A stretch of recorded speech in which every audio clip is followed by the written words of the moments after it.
Shalom teman-teman semuanya. Kami dari Universitas Bina Sarana Informatika. Di sini kami ingin sharing pengalaman kami masing-masing, pengalaman iman dalam memenuhi tugas PBL 1 Agama Kristen. Sebelum itu, perkenalkan nama saya Aurela Levana Cantika Bintang dengan NIM 19240431 dan rekan saya. Nama saya Marco Domingus Deviano Timichela dengan NIM 1924028. Saya Teresia Givani Nebaho dengan NIM 192419999. Saya dengan Johannes dengan NIM 19240077. Saya dengan Alfred Okta Sarumaha dengan NIM 19242260. Oke, sebelum kami masuk ke dalam cerita pengalaman iman kami, di sini kami akan berdoa pembuka dipimpin oleh saya. Mari kita bersatu dalam doa. Tuhan Yesus yang baik, terima kasih atas kesempatan hari ini sehingga kami dapat berkumpul untuk berbagi pengalaman iman kami pada hari ini. Kiranya Tuhan menyertai dan membuka hati kami agar setiap sharing yang disampaikan dapat menjadi pelajaran, penguatan, dan berkat bagi satu sama lain. Bimbinglah kami supaya PBL kami ini berjalan dengan baik dari awal hingga akhir. Dalam nama Tuhan Yesus, kami berdoa dan mengucap syukur. Haleluya. Amin. Oke, langsung ke ceritakan pengalaman iman kita masing-masing ya teman-teman.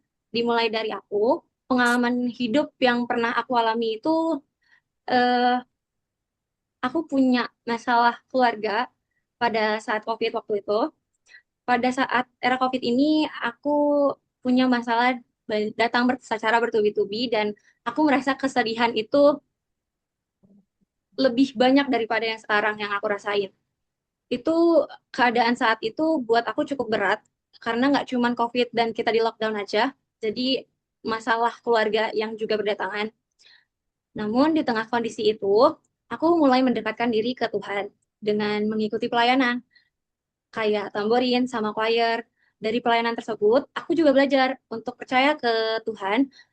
Kalau Tuhan itu nggak akan pernah ninggalin aku, kalau Tuhan itu selalu kasih tangannya untuk nolongin aku dan keluar dari zona kesedihan dan kekecewaan yang berlarut gitu. Terus aku perlahan-lahan udah mulai lebih tenang, lebih ngerasa aku bisa hidup dan berdiri saat ini karena ada Tuhan gitu. Dari situ juga aku belajar untuk bersyukur atas setiap proses hidup yang aku alamin saat ini. Dan pengalaman yang aku ceritain itu hampir sesuai dengan pertemuan ketiga, yaitu tentang implikasi kepercayaan kepada Allah. Dan juga pertemuan kedua tentang fungsi agama dalam kehidupan manusia. Karena agama membantu manusia menghadapi masalah. Untuk teman-teman, silakan. Oke, jadi salam teman-teman semua. Jadi pada kesempatan kali ini saya ingin membagikan sedikit tentang pengalaman iman saya. Jadi eh, mungkin dari seiring bertambahnya usia dan menjalani kehidupan sebagai mahasiswa tentunya, saya mulai menyadari bahwa semakin kita bertumbuh itu semakin banyak juga hal yang harus dipikirin. Jadi bukan cuma kuliah atau nilai, tapi juga tentang masa depan, terus tanggung jawab, lalu ada harapan orang tua, karir, sama tujuan hidup. Dan jujur, di ada di masa di mana semua itu membuat saya merasa khawatir. Saya mulai banyak berpikir tentang hal-hal yang belum tentu terjadi.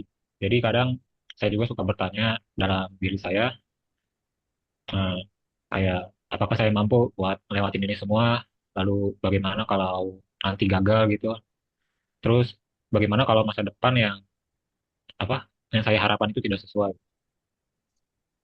Tapi tanpa disadari, rasa khawatir itu ngebuat saya lebih banyak mengandalkan pikiran dan kemampuan saya sendiri. Sampai saya sendiri juga merasa capek, lelah, overthinking, dan kehilangan ketenangan itu. Tapi sampai di satu titik, saya em, menemukan firman Tuhan dari kitab Filipi 4 ayat yang ke-6 sampai yang ke-7 yang berkata, Janganlah hendaknya kamu khawatir tentang apapun juga, tetapi nyatakanlah dalam segala hal keinginanmu pada Allah, dalam doa dan permohonan dengan ucapan syukur. Damai sejahtera Allah yang melampaui segala akal akan memelihara hati dan pikiranmu dalam Kristus Yesus. Jadi, dari ayat ini yang saya baca, saya merasa Tuhan itu sedang mengingatkan saya bahwa rasa khawatir itu memang manusiawi, tetapi saya tidak harus menjalani semuanya sendirian. Dan dari situ juga saya mulai memahami bahwa kekhawatiran itu nggak membuat masa depan menjadi lebih baik. Justru sering kali rasa khawatir itu membuat saya merasa kehilangan damai sejahtera, kehilangan semangat, dan kehilangan fokus terhadap apa yang harus saya lakukan saat ini. Sebaliknya, ketika saya membawa semua kekhawatiran itu kepada Tuhan melalui doa, saya menjadi lebih tenang karena saya percaya bahwa Tuhan Yesus itu tetap memegang kendali atas hidup saya. Dan dari pengalaman ini, saya belajar bahwa kekhawatiran itu datang dan saya juga punya tempat untuk bersandar, yaitu Tuhan. Firman Tuhan menjadi penguat bahkan ketika saya belum melihat jawabannya. Dan iman mengajarkan saya untuk tetap berharap, tetap berusaha, dan tetap percaya bahwa Tuhan itu memiliki rencana yang terbaik. Dan pada akhirnya, saya menyadari bahwa tantangan dan rasa khawatir itu mungkin akan selalu ada selama saya terus bertumbuh. Namun saya percaya bahwa selama saya tetap mengandalkan Tuhan, saya tidak takut menghadapi masa depan. Karena masa depan itu tidak ditentukan oleh rasa khawatir yang saya miliki, melainkan berada dalam penyertaan dan rencana Tuhan yang selalu baik. Jadi mungkin itu saja sharing pengalaman iman dari saya. Terima kasih atas perhatian teman-teman semua. Tuhan Yesus memberkati. Oke, makasih Kak atas sharing pengalamannya. Boleh dilanjut? Terima kasih moderator telah memberikan saya kesempatan untuk menceritakan terkait pengalaman iman saya. Em, saya belajar bahwa iman kita kepada Tuhan mempengaruhi cara kita menghadapi kehidupan. Jadi, suatu ketika ada kejadian, eh, jadi ibu saya itu punya usaha. Nah, ada orderan dari seseorang, mereka sudah menentukan jumlah atau ya jumlah orderan itu sekian, yang menurut saya itu cukup banyak dan menguntungkan saya sebagai penjual. Nah, dari situ tiba-tiba ada kabar bahwasannya orderan itu dibagi menjadi dua, jadi ada dua vendor gitu. Nah, yang tadinya jumlahnya cukup banyak otomatis jadi berkurang karena vendornya juga bertambah. Oke, dari situ saya merasa cukup dirugikan atau cukup kecewa karena saya sudah berharap dengan keuntungan dari orderan tersebut yang jumlahnya cukup banyak, tapi tiba-tiba tanpa sepengetahuan kami, bukan tanpa sepengetahuan kami sih, jadi tanpa persetujuan kami, orderannya dibagi menjadi dua vendor. Nah, di situ saya merasa cukup kecewa, tapi saya tetap percaya bahwa apa yang sudah ditakar Tuhan tidak mungkin tertukar. Jadi saya tekankan lagi kepada ibu saya bahwasannya rezeki itu gak akan kemana. Dan di hari itu juga, di hari yang sama ketika orderan itu seharusnya diberikan, subuhnya itu ibu saya mendapatkan telepon bahwasannya dia mendapatkan orderan yang bahkan lebih banyak lagi dari yang di order yang pertama. Jadi kayak 3 kali lipatnya lebih banyak. Nah, dari pengalaman itu saya belajar untuk tetap percaya kepada Tuhan, bahwasannya Tuhan tidak diam, Tuhan tahu apa yang dibutuhkan umatnya, Tuhan sudah atur itu sedemikian rupa, dan dari situ juga saya belajar untuk tetap bersabar, tidak menyalahkan Tuhan atas kondisi yang sudah saya alami. Nah, cerita ini cocok dengan pertemuan 2 tentang fungsi agama dalam kehidupan manusia. Karena agama mengajarkan saya untuk tetap kuat, bersyukur saat menghadapi masalah.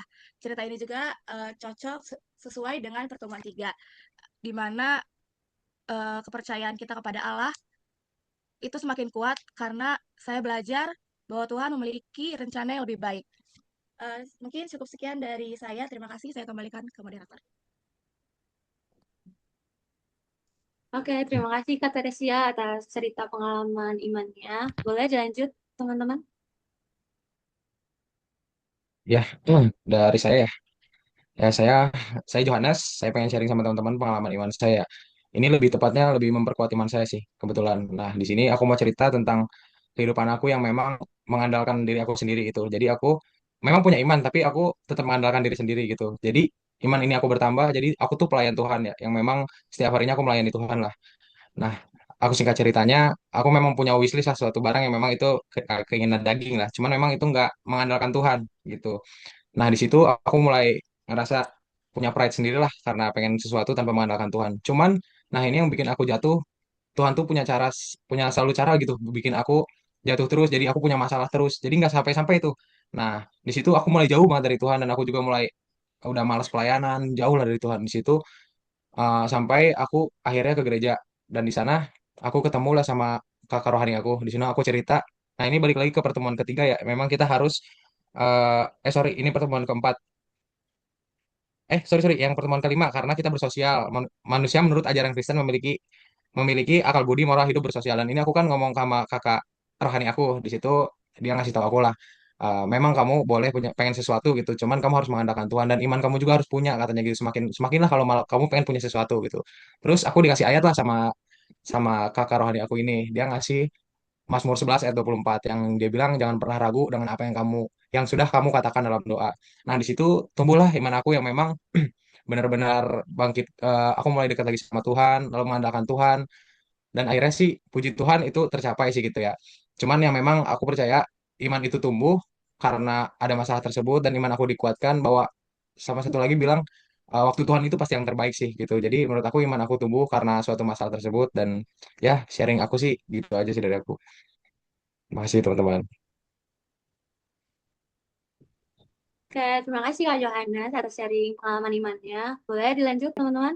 Selanjutnya, boleh Kak ceritain pengalaman imannya? Halo guys, nama saya Rian. Saya mau sharing tentang pengalaman iman saya yang dimana mengubah karakter saya yang dulunya yang sekarang lebih bertanggung jawab. Ada dua kejadian peristiwa yang kritis dalam hidup saya kemarin. Yang pertama tuh saya sempat kecelakaan, namun karena dari banyak saya masih bisa selamat. Dan yang kedua itu hampir kecelakaan juga karena pengendara yang ceroboh dan tidak bertanggung jawab. Di situ memang insiden kedua insiden tersebut seperti insiden fisik biasa. Namun jika direfleksikan melalui materi pertemuan 5 tentang hakikatnya manusia, momen tersebut menyadarkan betapa terbatasnya kita sebagai makhluk ciptaan di tengah hidup dan mati yang memaksa dimensi religius untuk merespon kedaulatan Tuhan. Kemudian di situ saya memeriksa hati dan memotivasi hidup saya selama ini karena karakter Kristen bukan sekedar tahu prinsip moral, tapi mewujudkan ada tapi mewujudkan ketika tidak ada orang yang melihatnya. Kesempatan hidup kedua ini mengubah orientasi saya dari yang dulunya egois, sekarang menjadi lebih tanggung jawab karena hidup ini adalah mandat dan saya berkomitmen untuk mengaktualisasikan iman tersebut melalui tindakan yang nyata yang berdampak bagi semua orang dan layak banyak bagi sesama makhluk sosial sesuai dengan hukum yang diajarkan oleh Kristen, agama Kristen yaitu kasih. Segitu saja dari saya. Terima kasih teman-teman.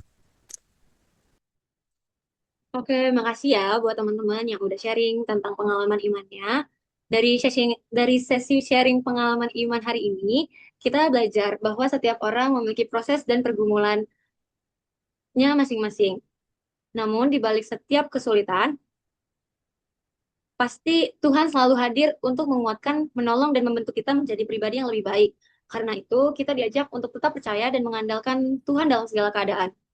Seperti firman Tuhan dalam Roma 8 ayat 28, Allah turut bekerja dalam segala sesuatu untuk mendatangkan kebaikan bagi mereka yang mengasihi Dia. Kiranya sharing ini dapat menjadi penguatan dan berkat bagi kita semua. Tuhan Yesus memberkati. Tapi sebelum itu, kita akan tutup dengan nyanyian dan pujian. Pujian yang boleh semua teman-teman on mic.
Pengalaman iman hari ini. See you next time dan see you di PBL selanjutnya. Bye-bye. Shalom.